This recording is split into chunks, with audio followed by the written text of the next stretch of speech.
পাগলা মসজিদে দান বাক্সে এবার মিলেছে ৩২ বস্তা টাকা। চলছে গণনা। নির্বাচন নয়, ইউনূস সরকারকে চেয়ে চিঠি।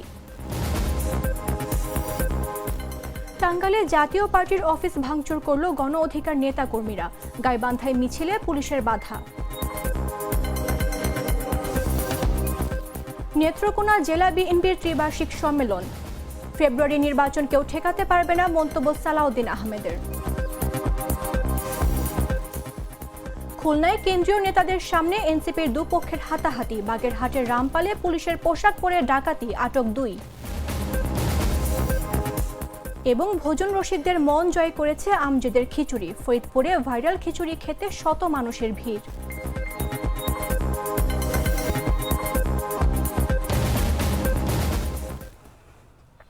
আমন্ত্রণ দেশ জুড়ে সংবাদে। আপনাদের সাথে রয়েছে আমি মামদুহা রাইসা। বদলে ফেলেছি, এবার আপনিও বদলে ফেলুন। একবার প্রাণ গুঁড়া মশলা ব্যবহার করেই দেখুন। কিশোরগঞ্জের ঐতিহাসিক পাগলা মসজিদে দান সিন্দুক থেকে পাওয়া ৩২ বস্তা টাকা গণনায় ৪.৫ ঘন্টায় ৮,৫০,০০,০০০ টাকা পাওয়া গেছে। এখনও গণনা চলছে।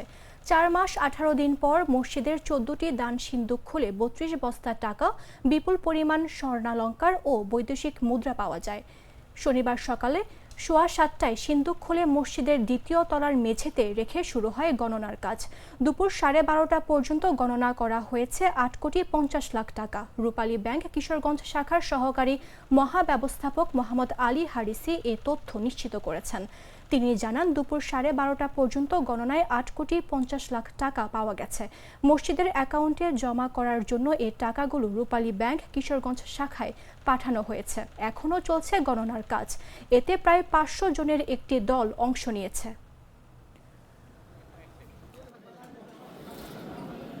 পাগলা মসজিদের ঐতিহাসিক পাগলা মসজিদ কমপ্লেক্সের আমাদের যে দান বাক্স খোলা হলো, আজকে আমরা 13টি ট্রাঙ্ক সিন্দুক খুলেছি এবং আমাদের ৩২ বস্তা আমরা অর্থ এবং অন্যান্য জিনিস পেয়েছি, যেটা ইতিমধ্যে গণনার কার্যক্রম শুরু হয়েছে। আর আমাদের এই যে টাকাগুলো পেয়েছি, মূলত আমরা আমাদের কিশোরগঞ্জের যারা জটিল দুরারোগ্য রোগে আক্রান্ত আছেন তাদের চিকিৎসার জন্য এর একটি লভ্যাংশ ব্যয় হয়।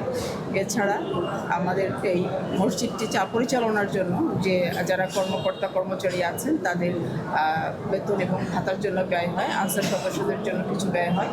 এছাড়া আমাদের যে মাদ্রাসাটি আছে সেই মাদ্রাসাটি পরিচালনার জন্য একটি অর্থ ব্যয় হয়। এবং এবছর আমরা আজকে পর্যন্ত যে ব্যাংক স্থিতিটি আছে, যেটা আপনারা প্রতিবারই আমাদের কাছে জানতে চান, আমাদের ব্যাংক স্থিতি আছে ৯১ কোটি টাকার মতো। এবং আজকে আমরা আশা করছি যে বিগত দিনের থেকে এবার আরও বেশি সংখ্যক টাকা জমা হবে। কিশোরগঞ্জের ঐতিহাসিক পাগলা মসজিদের দান বাক্সে ৩২ বস্তা টাকা পাওয়ার গেছে রাজনৈতিক বার্তা সহ অসংখ্য চিঠি। কেউ চিঠিতে লিখেছেন নির্বাচন চাই না, দরকার ইউনূস সরকার। কেউ আবার লিখেছেন শেখ হাসিনা আসবে, বাংলাদেশ হাসবে। এসব চিঠি নিয়ে ব্যাপক আলোচনা শুরু হয়েছে। কিশোরগঞ্জ প্রতিনিধির পাঠানো তথ্যচিত্র নিয়ে বিস্তারিত জাগর এক্স রিপোর্টে। কিশোরগঞ্জের ঐতিহাসিক পাগলা মসজিদ মানেই দানবাক্স ভরা টাকার খবর। এবারও তার ব্যতিক্রম হয়নি। শনিবার সকাল 7টায় মসজিদের 14টি দানবাক্স খুলে পাওয়া গেল ৩২ বস্তা টাকা। এরপর মসজিদ কমপ্লেক্সের দ্বিতীয় তলায় এনে শুরু হয় দীর্ঘ গণনার কাজ। তবে এবার টাকার সঙ্গে মিশে আছে নতুন এক চমক। নানা নামে বেনামে পাওয়া গেছে অসংখ্য চিরকুট। তার মধ্যে 2টি চিঠি বিশেষভাবে সবার নজর কাড়ে। একটিতে লেখা, নির্বাচন চাই না, আমাদের দরকার ইউনূস সরকার। হে পাগলা বাবা, দোয়া করো যেন নির্বাচন না হয়। আরেকটিতে লেখা, শেখ হাসিনা আসবে, বাংলাদেশ হাসবে।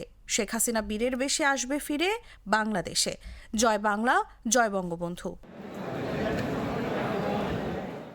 দানবাক্সে টাকা পয়সা আর গহনা মিললেও এবার এই ভিন্নধর্মী রাজনৈতিক বার্তাগুলো তৈরি করেছে ব্যাপক আলোচনার ঝড়। কেউ বলছেন সাধারণ মানুষ তাদের আশা আকাঙ্ক্ষা ব্যক্ত করছে এভাবে, আবার কেউ বলছেন এসব চিঠি কারা রাখছে তার পেছনে অন্য উদ্দেশ্যও থাকতে পারে। পাগলা মসজিদের ইতিহাস যেমন রহস্যময়, তেমনি এবার দানবাক্সের চিঠিগুলো জাগাচ্ছে নতুন সব প্রশ্ন। এই চিঠি কি সাধারণ মানুষের আবেগের বহিঃপ্রকাশ, নাকি এর পেছনে লুকিয়ে আছে ভিন্ন কোনো ইঙ্গিত? নিউজ ডেস্ক, জাগো নিউজ। টাঙ্গাইল জেলা জাতীয় পার্টির অফিস ভাঙচুর করেছে গণ অধিকার পরিষদের নেতাকর্মীরা। শনিবার সকাল 11:30টার দিকে টাঙ্গাইল শহরের থানার পাশে জাতীয় পার্টির অফিস ভাঙচুর করা হয়। জানা যায়, গণ অধিকার পরিষদের সভাপতি নুরুল হক নূর সহ শতাধিক নেতাকর্মীদের উদ্দেশ্যে জাতীয় পার্টি ও আইনশৃঙ্খলা বাহিনী কর্তৃক হামলার প্রতিবাদে জেলা গণ অধিকার পরিষদের উদ্যোগে সকাল 11টার দিকে বিক্ষোভ মিছিল বের হয়। মিছিলটি নিরালা মোড় পার হয়ে টাঙ্গাইল সদর থানার পাশে জেলা জাতীয় পার্টির অফিসে যায়। এ সময় নেতাকর্মীরা জাতীয় পার্টির অফিস ভাঙচুর করেন। এক পর্যায়ে অফিসের ভেতরে প্রবেশ করে চেয়ার ভাঙচুর করা হয়। এ বিষয়ে টাঙ্গাইল সদর থানার ভারপ্রাপ্ত কর্মকর্তা বলেন, বর্তমানে সেখানে পুলিশ মোতায়েন করা হয়েছে।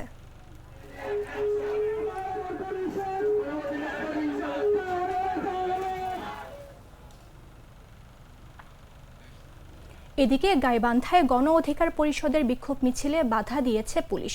নেতাকর্মীরা মিছিল নিয়ে জেলা প্রশাসকের কার্যালয় থেকে স্টেশন রোড দিকে যাওয়ার সময় পুলিশি বাধার মুখে পড়েন। পরে নেতাকর্মীরা সেখানে অবস্থান নিয়ে স্লোগান দিতে থাকেন। সেখানে পুলিশ সদস্যদের ব্যাপক প্রস্তুতি লক্ষ্য করা গেছে। শনিবার দুপুর 12টার দিকে মিছিলটি শুরু হয়। পরে দুপুর 1টার দিকে পুলিশি বাধায় সামনে এগোতে না পেরে সেখানেই অবস্থান নিয়েছেন নেতাকর্মীরা। এদিকে গণ অধিকার পরিষদের কর্মসূচি ঘিরে জেলা শহরের জাতীয় পার্টির অফিসের সামনে ব্যাপক সংখ্যক পুলিশ মোতায়েন করা হয়েছে। পুলিশ সদস্যরা বলছেন, শুক্রবার নূরের ওপর হামলার ঘটনাকে কেন্দ্র করে আমাদের কঠোর নির্দেশনা দেওয়া হয়েছে, যাতে জাতীয় পার্টির অফিসের কোনো ক্ষয়ক্ষতি করতে না পারে। এজন্য আমরা সতর্কতার সঙ্গে কঠোর অবস্থানে আছি।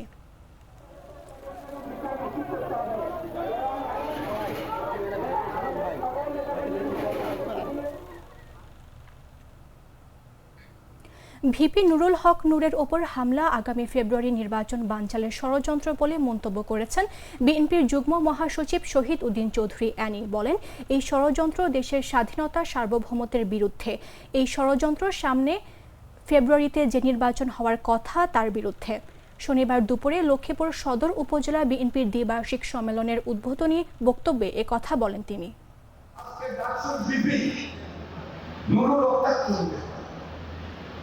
নুরুর উপর আঘাত করে করেছে, এটা খুঁজে বের করতে হবে। এটা আরেকটা ষড়যন্ত্র। এই ষড়যন্ত্র বাংলাদেশের বিরুদ্ধে, এই ষড়যন্ত্র বাংলাদেশের স্বাধীনতা সার্বভৌমত্বের বিরুদ্ধে। এই ষড়যন্ত্র সামনে যে ফেব্রুয়ারিতে নির্বাচন হওয়ার কথা, এই নির্বাচনের বিরুদ্ধে। জামাত ইসলামী নেতা এখানে বলেছেন, এটা আমি ওনার মাধ্যমে কেন্দ্রীয় হবে যারা দেশের ঐক্যের মধ্যে যদি বিন্দুমাত্র পাগল সৃষ্টি হয়, শুধু ফ্যাসিস্ট গ্রহণ করবে। এবার ঠিক আছে, শুধু ষড়যন্ত্রকারী রাখবে যারা দেশের শত্রু, যারা স্বাধীনতা সার্বভৌমত্বের শত্রু। তাহলে আজকে জুলাই আন্দোলনের যে প্রজন্ম, জুলাই আন্দোলনের যে রাজনৈতিক দল, সবাই মিলে ঐক্যের দেখাচ্ছি না, সেই ঐক্য আবারও আমাদের মধ্যে বিরোধ সৃষ্টি করে এই বাংলাদেশকে রক্ষা করতে হবে। 2026 সালের ফেব্রুয়ারির প্রথমার্ধে জাতীয় সংসদ নির্বাচন একমাত্র আল্লাহ ছাড়া কেউ ঠেকাতে পারবে না বলে মন্তব্য করেছেন বিএনপি স্থায়ী কমিটির সদস্য সালাউদ্দিন আহমেদ। বলেন, ভোটাররা যাদের ভোট দেবেন তারাই সংসদে যাবেন, আইন সংস্কার করবেন। শনিবার দুপুরে নেত্রকোনা জেলা বিএনপির ত্রিবার্ষিক সম্মেলনের উদ্বোধনকালে এসব কথা বলেন তিনি। সালাউদ্দিন আহমেদ বলেন, নির্বাচনে 300 জন প্রতিনিধি নির্বাচিত হয়ে সংস্কার সম্পন্ন করবেন। আওয়ামী লীগের ইতিহাস এদেশে গণতন্ত্র হত্যা, সন্ত্রাসবাদ, মাফিয়া সৃষ্টি, হেলিকপ্টার থেকে নিরীহ নিরস্ত্র মানুষ হত্যার ইতিহাস। তারা এখনও তাদের কৃত অপরাধের দায় স্বীকার করেনি। তারপরও তারা বাংলাদেশের রাজনীতি করার খায়েশ প্রকাশ করে। শহরের মুক্তারপাড়া মাঠের সম্মেলনে সভাপতি ও সাধারণ সম্পাদক পদের 5 জন নেতা প্রতিদ্বন্দ্বিতা করছেন। 10টি উপজেলা ও 5টি পৌর কমিটির 1515 জন কাউন্সিলরের ভোটের মাধ্যমে গুরুত্বপূর্ণ এই 2টি পদের নেতৃত্ব নির্বাচন করা হচ্ছে।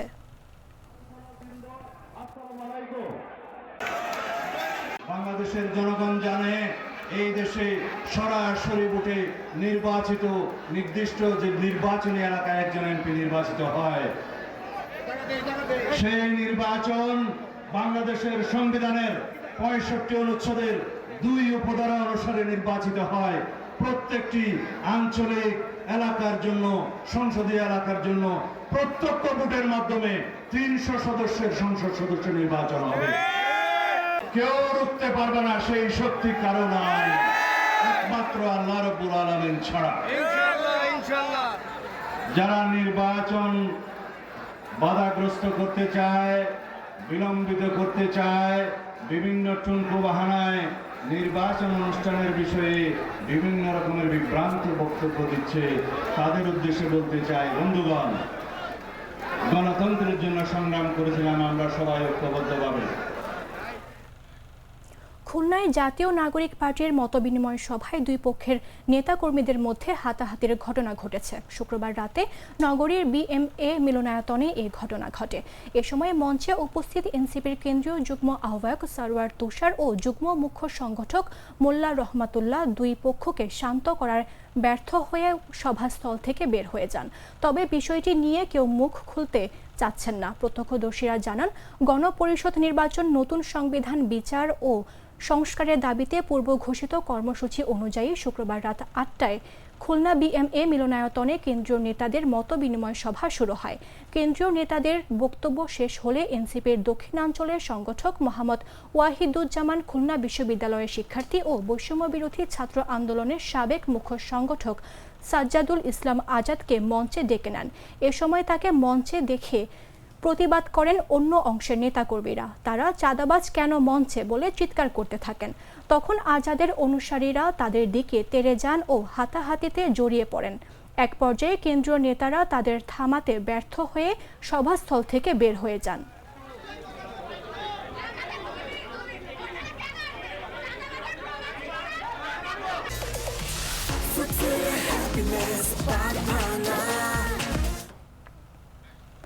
ঢাকা ভাঙ্গা এক্সপ্রেসওয়েতে 4টি যাত্রীবাহী বাসের সংঘর্ষে অন্তত 25 জন আহত হয়েছেন। এ ঘটনায় এক্সপ্রেসওয়ে ঢাকামুখী লেনে যান চলাচল সম্পূর্ণ বন্ধ হয়ে যায়। শনিবার সকাল 9:30টার দিকে মাদারীপুরের শিবচর উপজেলার পাঁচচর এলাকায় এ ভয়াবহ দুর্ঘটনা ঘটে। মাদারীপুরের শিবচর হাইওয়ে থানার সার্জেন্ট সবুজ মিয়া জানান, ফরিদপুর থেকে রাজধানী ঢাকার উদ্দেশ্যে ছেড়ে আসা গোল্ডেন লাইন পরিবহনের একটি বাস হঠাৎ নিয়ন্ত্রণ হারিয়ে সড়কের ডিভাইডারে উঠে যায়। এতে ওই বাসের 5 জন আহত হন। এরপরই পেছন থেকে আসা আরও 3টি যাত্রীবাহী বাস গোল্ডেন লাইন পরিবহনের বাসের পেছনে ধাক্কা দেয়। এ সংঘর্ষে আরও 20 জন আহত হন। দুর্ঘটনার খবর পেয়ে ফায়ার সার্ভিস ও হাইওয়ে পুলিশ ঘটনাস্থলে পৌঁছে আহতদের উদ্ধার করে স্থানীয় বিভিন্ন হাসপাতালে ভর্তি করে। ঘটনার পর ঢাকামুখী লেনে যান চলাচল বন্ধ থাকে। পরিস্থিতি নিয়ন্ত্রণে নিয়ে আসতে হাইওয়ে পুলিশের সদস্যরা কাজ করছেন।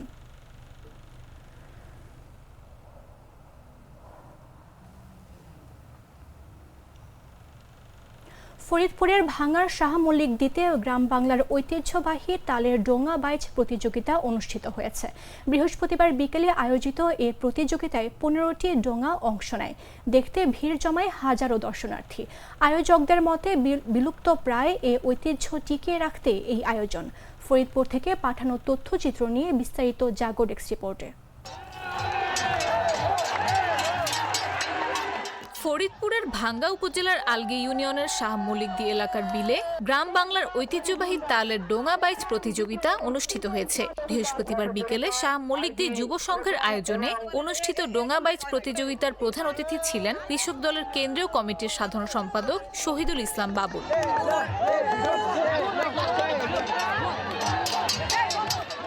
আয়োজকরা জানান, গ্রাম বাংলার ঐতিহ্য ধরে রাখতে ডোঙা বাইচের আয়োজন করা হয়। ভিন্ন ধর্মী এ প্রতিযোগিতায় তাল গাছের তৈরি অন্তত 15টি ডোঙা অংশ নেয়। প্রতিযোগিতা উপভোগ করতে ভাঙ্গা ছাড়াও আশেপাশের উপজেলা থেকে হাজারো দর্শনার্থী ভিড় জমায়। দর্শনার্থীর পদচারণে মুখরিত হয়ে ওঠে ওই এলাকা। স্থানীয় বাসিন্দারা বলেন, এসব প্রতিযোগিতা এখন বিলুপ্তির পথে। এটা ভিন্ন ধর্মী আয়োজন। এখানে শত শত বললে ভুল হবে, হাজার হাজার মানুষ এই ডোঙা বাইচ দেখতে আসছে। এটা গ্রাম বাংলার একটা ঐতিহ্য। ডোঙা বাইচ গ্রাম বাংলার ঐতিহ্য। স্থানীয়রা ছাড়াও দূর দূরান্ত থেকে হাজারো মানুষ এই প্রতিযোগিতা দেখতে আসেন বলেও জানান স্থানীয়রা।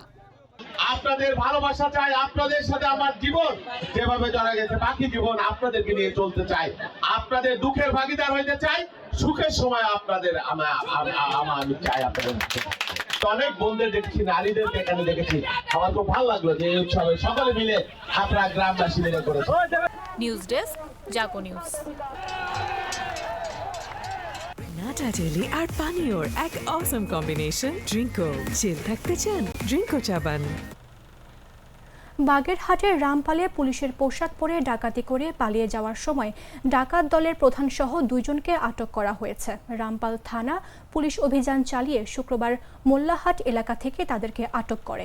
তাদেরকে রামপাল থানায় এনে জিজ্ঞাসাবাদ চলছে বলে জানিয়েছে রামপাল থানার ওসি আতিকুর রহমান। তিনি বলেন, এ ঘটনায় জড়িত আরও 5-6 জন অভিযানের সময় পালিয়ে যায়, তবে তাদের আটকে অভিযান অব্যাহত রয়েছে। রামপাল থানার ওসি আতিকুর রহমান জানান, উপজেলার গৌরম্ভা ইউনিয়নের চিত্রা গ্রামের আসাদের বাড়িতে বৃহস্পতিবার দিবাগত রাত 2টায় পুলিশের পোশাক পরে সংঘবদ্ধ একটি দল ডাকাতি করে। এ সময় ওই বাড়ি থেকে তারা নগদ 5 লাখ টাকা ও বেশ কয়েক ভরি স্বর্ণালংকার ডাকাতি করে পালিয়ে যায় তারা। পরে জাতীয় জরুরি সেবা 999 নম্বরে কল পেয়ে ঘটনাস্থলে যায় পুলিশ। তিনি আরও বলেন, এ সময় আটককৃতদের কাছ থেকে ডাকাতির কাজে ব্যবহৃত একটি হাইস মাইক্রো, একটি মোবাইল জ্যামার, একটি ককটেল, 4 সেট পুলিশের পোশাক, ডাকাতি করা 5,16,000 টাকা, গ্রিল ও গ্যাস কাটার এবং 3টি দেশীয় অস্ত্র উদ্ধার করা হয়। রাত 2টা ঘটিকার সময়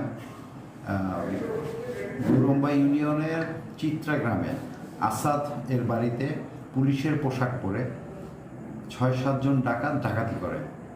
ডাকাতি শেষে পরবর্তীতে আমরা দ্রুত যখন ওই বাড়ি থেকে 999-এর মাধ্যমে অবগত হই, আমরা দ্রুত সেখানে পৌঁছাই এবং তথ্য প্রযুক্তির সহায়তায় খুব দ্রুত সময়ে আমরা অভিযান পরিচালনা করে আসামিদেরকে একটি হাইস মাইক্রোসহ গ্রেফতার করতে সম্ভব হই।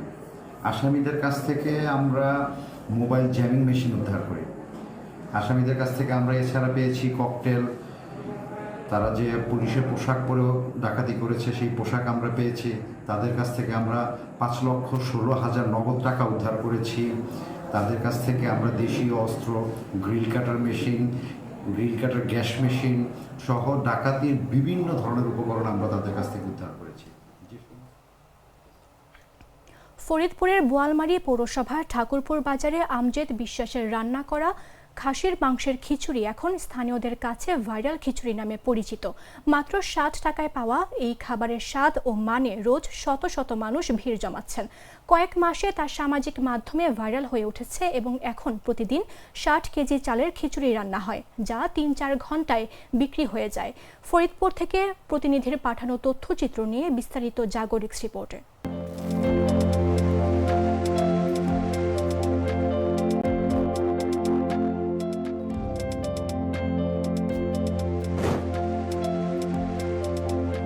ফরিদপুরের বোয়ালমারী পৌরসভার ঠাকুরপুর বাজারের টিনের বেড়া আর ছাউনির ছোট্ট একটি হোটেল। এখানে প্রতিদিন সন্ধ্যা নামলেই ভিড় জমে শত শত মানুষের। কারণ একটাই, আমজেদ বিশ্বাসের রান্না করা খাসির মাংসের খিচুড়ি।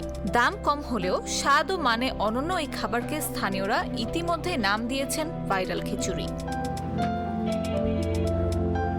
প্রতিদিন সন্ধ্যা থেকে রাত 9টা পর্যন্ত খিচুড়ি বিক্রি হলেও অধিকাংশ দিন 3-4 ঘন্টার মধ্যে ফুরিয়ে যায় 1.5 মণ চালের খিচুড়ি। দেরি করে এলে অনেককে খালি হাতে ফিরতে হয়। দোকানের ভেতর ও বাইরে সবসময় থাকে উপচে পড়া ভিড়। কেউ বসে খাচ্ছেন, কেউ পার্সেল করে নিয়ে যাচ্ছেন। প্রতি প্লেটের দাম মাত্র 60 টাকা। তাতেই মিলছে খাসির মাংস, কলিজা ও মাথার স্বাদ। ভাইরাল খিচুড়ি খাইতে আসছি, এই যে 60 টাকা করে প্লেট। আমাদের বাজারটা অনেক সুন্দর এবং স্বাদটা অসাধারণ। আশেপাশের লোকজনদের অনেক ভালো লাগছে খিচুড়িটা, এই জন্য আশেপাশে অনেক সবাই খাইতে আসে। গ্রাহকরা বলছেন, তুলনামূলক কম দামে এমন মানসম্পন্ন খিচুড়ি এখন বিরল। অনেক সময় এই খিচুড়ি নেওয়ার জন্য 5 থেকে 7 মিনিট সিরিয়াল দিতে হয়। আমি নিয়মিত এখানে খিচুড়ি খাই ও বাসার জন্য নিয়ে যাই।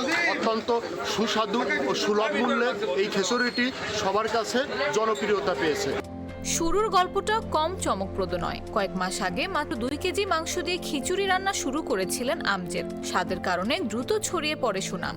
সামাজিক যোগাযোগ মাধ্যমে ছবি ও ভিডিও ছড়িয়ে পড়তেই খিচুড়ি হয়ে ওঠে ভাইরাল। এখন প্রতিদিন রান্না হয় প্রায় 60 কেজি চালের খিচুড়ি, আর 3-4 ঘন্টার মধ্যেই সব বিক্রি শেষ। সকালে আপনার 5:30 থেকে আমরা রাত 10টা পর্যন্ত বিক্রি করি। ইনশাল্লাহ আমাদের সবগুলো ভালো চলতেছে, লোকজন ভালো বলতেছে, খাবার অনেক সুন্দর হচ্ছে। তারপরে দুর্দান্ত লোকজন আসে বলতেছে এগুলো অনেক সুন্দর হচ্ছে, আপনারা আস্তে আস্তে চালাই যান, দীর্ঘদিন চলবে। সাধারণ এক ছোট্ট হোটেলের খিচুড়ি এখন শুধু ঠাকুরপুর বাজার নয়, গোটা ফরিদপুরে আলোচনার কেন্দ্রবিন্দু। নিউজ ডেস্ক, জাগো নিউজ।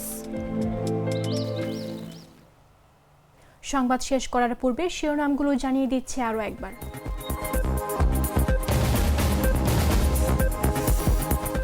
পাগলা মসজিদের দান বাক্সে এবার মিলেছে 32 বস্তা টাকা, চলছে গণনা, নির্বাচন নয়, ইউনূস সরকারকে চেয়ে চিঠি।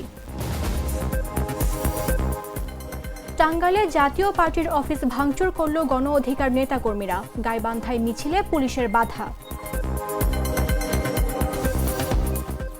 নেত্রকোনা জেলা বিএনপির ত্রিবার্ষিক সম্মেলন, ফেব্রুয়ারি নির্বাচন কেউ ঠেকাতে পারবে না, মন্তব্য সালাউদ্দিন আহমেদের। খুলনায় কেন্দ্রীয় নেতাদের সামনে এনসিপির দুপক্ষের হাতাহাতি, বাগেরহাটের রামপালে পুলিশের পোশাক পরে ডাকাতি, আটক 2।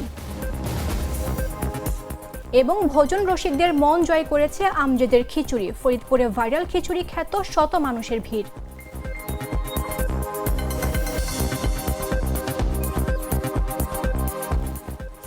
দর্শক, এই ছিল এখনকার মতো। প্রতি মুহূর্তে সর্বশেষ খবর জানতে ভিজিট করুন jagonews24.com। ফলো করুন আমাদের ভেরিফাইড ফেসবুক পেজ এবং সাবস্ক্রাইব করুন জাগো নিউজের ইউটিউব চ্যানেল। ধন্যবাদ সবাইকে।